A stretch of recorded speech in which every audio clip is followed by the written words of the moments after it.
He's a dictator, so he doesn't need, and he has an unlimited amount of political capital. He'll do what he wants to do. Military capital, on the other hand, is a different issue. He doesn't have the military capability to launch a new offensive against another country and sustain that, let alone a NATO country that would engender a massive response.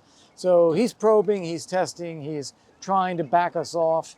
He's trying to he's trying to threaten a wider war so that we back off. But I don't think he really has the military means to pull that off. And this year's Zapad in Belarus is far smaller than what we saw in 21 before his full-scale invasion of Ukraine. So he is not in the position that he was in a few years ago. Hello and welcome to Frontline for Times Radio. I'm Louis Sykes. Today we are joined by the former US envoy to Ukraine under Trump's first term, Kurt Volker. Kurt, thank you very much for speaking with me today here in Kyiv, Ukraine. Yes, thanks so much. Great to see you here. Well, NATO, in response to the recent drone attack on Poland, have launched Eastern Sentry. It's a bolstering of defences in Poland, backed by NATO. How significant is a deployment of this size, do you think? Well, look, it's good that there is a response. Increasing readiness, which is basically what this is appropriate because we used very expensive fighter aircraft and missiles to shoot down very inexpensive drones. So we got to do better than that. But I don't think this is enough of a step. I think that Putin did this as a deliberate test, not only to see if we shoot down the drones on the night of, but also he wants to see what our policy response is to prevent attacks like this in the future. And just saying we're going to enhance readiness is not a strong enough step in my view. What I would much rather see is for NATO to declare an extended air defense zone. We don't want dangerous flying objects within 150 or 200 kilometers of NATO territory. If you wait till they're already inside NATO territory, then that's a danger to our populations. So we should press that out. And so doing an extended air defense zone in cooperation with Ukraine would actually be a much more effective step for protecting our people, and would also send a stronger message to Vladimir Putin not to do that. And are you hearing any of those kind of signals out of NATO and out of Ukraine's European allies that they'd be willing to put that sort of defensive measure in place, or even perhaps extend some sort of air cover, at least for drones, over Ukraine itself? Well, I've had a few chances here in Kyiv to meet some senior European officials who are here for this conference. And yes, some of them, when you talk with them privately, they are all in favor of this. They're cautious about what they say publicly because they don't want to get in front of the Trump administration. And the Trump administration has been exercising some caution, and let's not jump to conclusions, let's not overreact, let's not provoke exactly the same kind of reaction we had from the Biden administration. But privately, a lot of them are saying, yes, we need to take a strong step. And so what do you think the message to the Kremlin has been about this? I mean, you said that they were testing Poland's defences likely, or NATO's defences more widely. What do you think Putin has learned? Well, I think Putin has learned that Russia has an advantage when it comes to cost, so that they can send cheap drones and we send expensive air defense after it. That's not a sustainable position. Second, he learned that we will shoot them down, but with that complication, with that cost factor. And thirdly, that we are still hesitant when it comes to really pushing back on Russia. And Poland has also closed its border for the Zapad Russian joint military drills ongoing with Belarus. There were some fears of Russia using this as cover for further attacks, similar to the way they did when this conflict started. But do you think Putin has the political capital left in his own country to continue aggravating or even launching wider scale attacks on another neighbour? Well, political capital, I mean, he's a dictator, so he doesn't need, and he has an unlimited amount of political capital. He'll do what he wants to do. Military capital, on the other hand, is a different issue. He doesn't have the military capability to launch a new offensive against another country and sustain that, let alone a NATO country that would engender a massive response. So he's probing, he's testing, he's trying to back us off. He's trying to he's trying to threaten a wider war so that we back off. But I don't think he really has the military means to pull that off. And this year's Zapad in Belarus is far smaller than what we saw in 21 before his full-scale invasion of Ukraine. So he is not in the position that he was in a few years ago. And of course, we've got the very timely Yalta European Security Conference going on at the moment that you've been to. Has there been much discussion there of these recent events? Absolutely, that's the whole point. Is it brings in some very high-level people from all over Europe, the United States, a few other places, and it is a series of high-level presentations and discussions by ministers, by cabinet members, by generals, so that you really get an up-to-date feel of where things are. And the one observation I would make out of a day and a half of discussions here, as well as another week in other places in Ukraine, Ukraine is already moving. You know, you hear a lot in the West about, well, after the war, then we'll look at Ukraine's reconstruction, development, we can engage more, but we have to end the war first. Ukraine is not waiting. Ukraine is building now, Ukraine is developing now. Lots of things are happening. So one observation I would make after a couple of days here and about a whole week in Ukraine in different places is that Ukraine is not waiting for the end of the war. They are already building. They're already developing. I attended the opening of a electric battery storage site, 200 megawatts for the electricity grid. There's hotels going up. There's a windmill farm that's gone up in the last year. There's all sorts of investment going on now. I was in Odessa and the ports are operating at full speed. You sit at a restaurant overlooking the water and you see all the grain ships going back and forth. So Ukraine is moving and developing. It's not a helpless case, and it's not something where it's not going to make it. Ukraine is already sovereign, independent, prosperous European democracy, and that's the only direction that Ukraine will ever go in. What have you made of the response out of the US to the attacks on Poland? It's been somewhat muted, hasn't it? It has. Not enough clarity and not enough strength. So there is no doubt that this was a deliberate Russian launch into Poland. And for us to come out and say, well, we don't know, maybe it wasn't intentional, maybe it was an accident, maybe it was Ukrainian electronic warfare that diverted them. Not the case. This was 19, not just one drone, this was 19 drones. It lasted almost 7 hours, flying around Poland. And the clincher for me, so that we know this was intentional, is that they were unarmed. If these were intended for Ukraine, they would have been armed, because that's what Ukraine does every night. The fact that they were unarmed means this was just a test of NATO. So we need to be stronger about that. And we need, the Putin psychology is that if he doesn't get a strong response, he sets a new baseline and he tries something to push a little further. So we need to have a kind of strong response to what he already did so that he knows that's a limit. Well, speaking of a strong response, when European officials were in the US in Washington last month, there were some discussions about the possibility of US air cover for European security guarantees. Do you think the recent events in Poland make that more likely? And as someone who worked for and with Donald Trump, how do you think he will be thinking about those comments he made? I think that is very much on the table. I think it was then and remains so now. What we saw with the drone incursion in Poland is that it's obviously needed, that you don't want to have it without some kind of good air cover. But I think from President Trump's point of view, as long as it is Europeans taking the lead and just looking to the US for backup, not US leadership, and if it's no boots on the ground but air, I think he's going to be fine with that.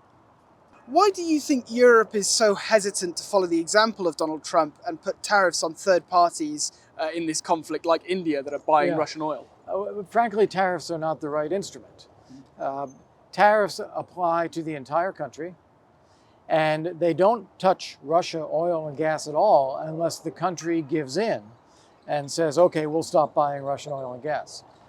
What India has done so far, what China's doing, is saying, I don't care about your tariffs. Tax your own people and make them pay for our goods if you want to. We're going to keep buying and reprocessing Russian oil, which is what India is doing. So I would not go down the road of tariffs. I would go down the road of secondary sanctions, where you target the individual entities, businesses, vessels, ports, insurance companies, refineries that are actually engaged in, banks, of course, that are actually engaged in the business deals with Russia. Make it impossible for them to work through the international financial system. That's where I would go. And there, European companies really ought to step up. And if European countries, such as France or Spain or Greece or others, are worried about losing access to Russian gas, buy Ukrainian gas, buy American LNG, store it in Ukraine, buy it later this winter. But it's self-defeating to keep up these purchases of Russian oil and gas. And we've also heard on the matter of finances from Ursula von der Leyen and other senior figures in the European Union that they may now be willing to take those seized Russian assets and use them to help fund Ukraine or reimburse Ukraine at least for the damage that's been done by this conflict. How do you react to that? You know, is that a long time coming, and how do you think the Kremlin will be reacting to that? Well, obviously the Kremlin will react negatively to that because they don't want us to do it.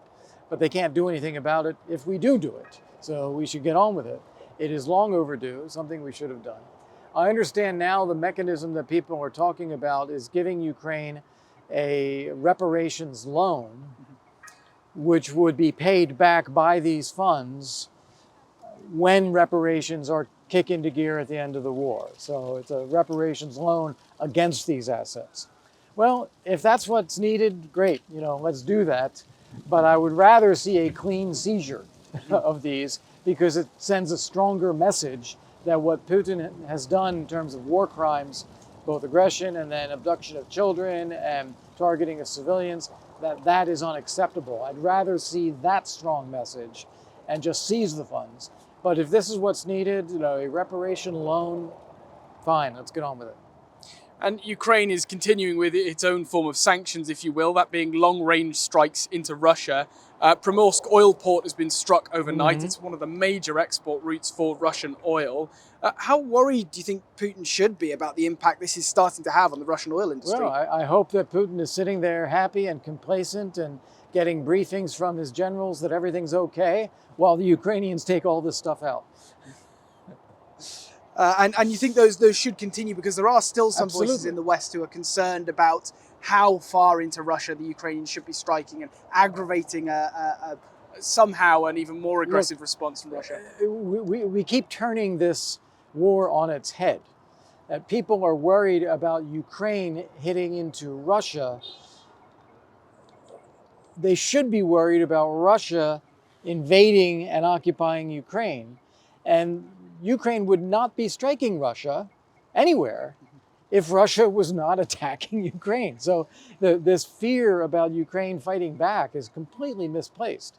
And indeed, it's the long-range strikes hitting Russia's military infrastructure and the support for that, such as fuel and refineries and so forth, the financing for its budget for the war. This is absolutely critical. Of course they have to do that. And the new British Foreign Secretary, Yvette Cooper, has been in Kyiv in recent days. Would you have any advice for her as someone who has worked with the Ukrainians as a diplomat for some time? Well, working with the Ukrainians is easy. They are fighting for our values, our beliefs, freedom, democracy, sovereignty, and territorial integrity and independence. We get that. I do think the Ukrainians need coaching from time to time, especially on how to deal with the United States. They can come across, especially to the Trump administration, as demanding and righteous and telling us what to do. There's a way to play the United States. The UK has been very good at that. But then the most important thing, we have President Trump coming to the UK for the state visit. So she needs to be working with the Prime Minister, with King Charles, and sharpening the messages for President Trump. And there are a couple. That first off, he is being used by Vladimir Putin. Putin is pretending to offer peace and business deals and riches and investment and all that. And he's using that appetite in President Trump to actually kill Ukrainians and prolong the war and get away with it. So Trump is being used. The other point that I would make there is that the longer this goes on, the more the Kremlin sees an opportunity to make Trump look weak in the eyes of the rest of the world. And that is what the Kremlin really wants, is they want to make Putin look strong and Trump look weak. And so we can't let that dynamic develop. Well, indeed, and on the Kremlin, Kremlin spokesperson Dmitry Peskov has said that there's been what he calls a pause in negotiations on the war in Ukraine. Do you think the US still has an interest in bringing Russia back to the table diplomatically, or is this on the Kremlin now if they want to restart talks? No, clearly President Trump wants to have a negotiation. He wants to have a deal. He obviously would like a ceasefire, but he's ready for a full agreement. He wants to get that going. I'm laughing at what Peskov said because he said there's a pause in negotiations when there haven't even been any negotiations, that Russia has refused every step of the way to engage in any kind of serious dialogue or ending the war. So that has just simply not happened. The first step really should be a ceasefire. Then you can talk without conditions of military pressure. That hasn't happened, and Putin has maintained his ridiculously maximalist demands, such as Ukraine withdrawing from some of its own territory and giving that to Russia before any talks even start. And of course, you've been in Kyiv now for a few days. What sense do you get speaking to officials here, and also just being in Kyiv of where this country is and its general morale? Yeah, so the analogy that I would use here, especially if you're a homeowner and you have a roof, if you have a leak in your roof, water will always find a way down. Water will always find a way through. It's just the nature of gravity and water, that water will always go down and never uphill. Same thing about Ukraine. Ukraine will always move toward being a sovereign, independent, prosperous European democracy. There's no other outcome where this is going.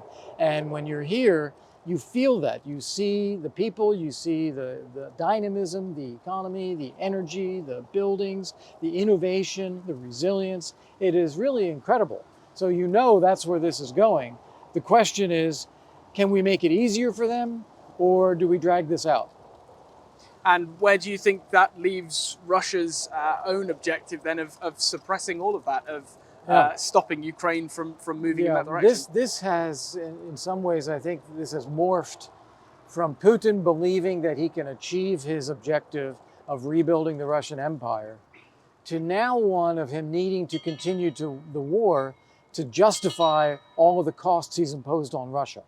So he is still not ready to give up, but I think for a slightly different reason now. It would be a huge embarrassment for him to have spent so many lives, so much money, so much military equipment, so much international prestige, and gotten so little for it. Well, Kurt Volker, former US envoy to Ukraine under Trump's first term, thank you very much for speaking with me today on Frontline. Pleasure, Louis. Thanks. You've been watching or listening to Frontline for Times Radio with me, Louis Sykes. For more on the war in Ukraine, you can subscribe to our YouTube channel and sign up for a membership, or you can hear all the latest news and analysis on Times Radio or read it at thetimes.com. And remember, we are in both podcast and video form. You can find us on your favourite podcast platform. It's Times Radio's Frontline, or you can watch us on Times Radio's YouTube channel. Thanks very much. Goodbye.